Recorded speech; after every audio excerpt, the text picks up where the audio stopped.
Assalamualaikum warahmatullahi wabarakatuh. Nama saya Cynthia Dewi Ayunintias dari kelas 1 D3 Farmasi semester 4. Jadi di sini saya akan membuat ramuan diare. Saya akan menyampaikan beberapa bahan yang digunakan untuk membuat ramuan diare serta menjelaskan mekanisme bahan tersebut dalam pengobatan diare. Yang pertama, saya menggunakan daun jambu biji. Kedua, saya menggunakan adas. Yang ketiga, saya menggunakan cengkeh. Dan terakhir, saya menggunakan kencur yang sudah diiris tipis-tipis. Di sini daun jambu biji merupakan bahan aktif utama dalam ramuan diare karena daun jambu biji ini memiliki mekanisme sebagai pengelat atau berefek simpatolitik yang dapat mengarutkan usus sehingga dapat menurunkan gerak peristaltik usus. Yang kedua, ada sebagai bahan aktif pendukung yang memiliki mekanisme sebagai antimikroba. Yang ketiga, cengkeh juga sebagai bahan aktif pendukung dalam pembuatan ramuan diare karena cengkeh memiliki mekanisme sebagai anti mulas, anti nyeri, dan juga dapat menurunkan gerak peristaltik usus. Yang terakhir, kencur memiliki mekanisme sebagai antibakteri. Alasan pemilihan bahan-bahan yang saya gunakan dalam ramuan diare. Yang pertama, saya menggunakan daun jambu biji.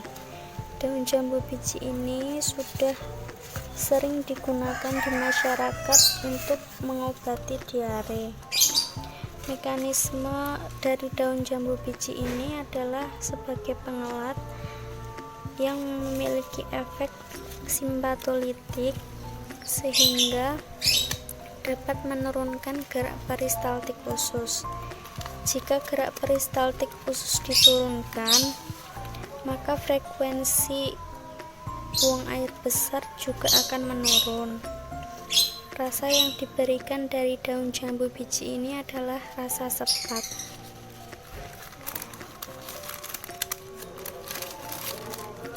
Yang kedua adalah adas. Adas ini memiliki mekanisme sebagai antimikroba. Jadi untuk penggunaan adas ini sebenarnya adalah untuk diare yang disebabkan oleh adanya mikroba. Untuk rasa dari adas ini adalah rasa yang agak pedas. Yang ketiga adalah cengkeh.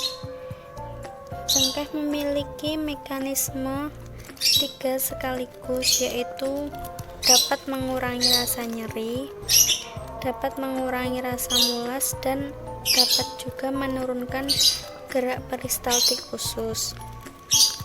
Karena pada sebagian orang yang mengalami diare sering mengalami nyeri dan rasa mulas, sehingga dapat menggunakan cengkeh. Untuk rasa dari cengkeh ini adalah agak pedas. Yang terakhir adalah kencur.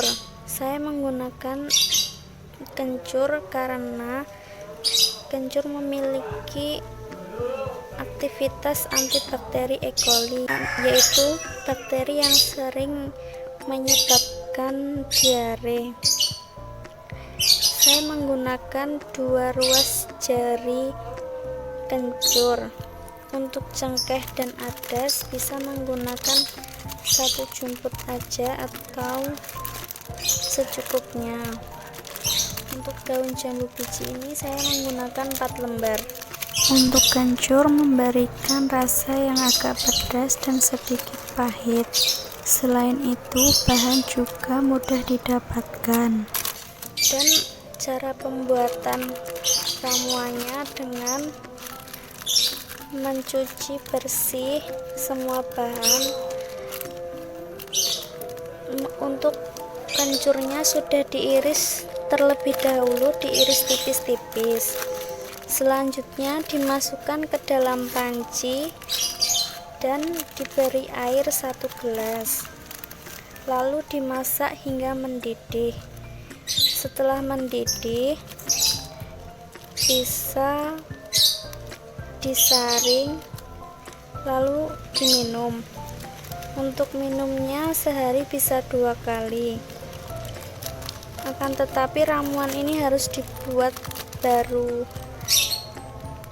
jika ingin diminum atau digunakan. Untuk KIE yang perlu diperhatikan pada seseorang yang mengalami diare adalah yang pertama, harus mengurangi atau menjauhi penyebab diare. Mungkin diare disebabkan karena makanan, penggunaan obat, ataupun penyebab yang lainnya. Yang kedua, harus memperhatikan asupan nutrisi atau makanan yang dapat mencegah atau meminimalkan diare. Yang ketiga, jika diare disertai demam, sebaiknya banyak minum air putih. Yang keempat, banyak minum air putih ataupun cairan elektrolit lainnya agar tidak terjadi dehidrasi. Jika terjadi dehidrasi, segera hubungi dokter ataupun pergi ke pelayanan kesehatan terdekat. Sekian dari saya, kurang lebihnya mohon maaf. Wassalamualaikum warahmatullahi wabarakatuh.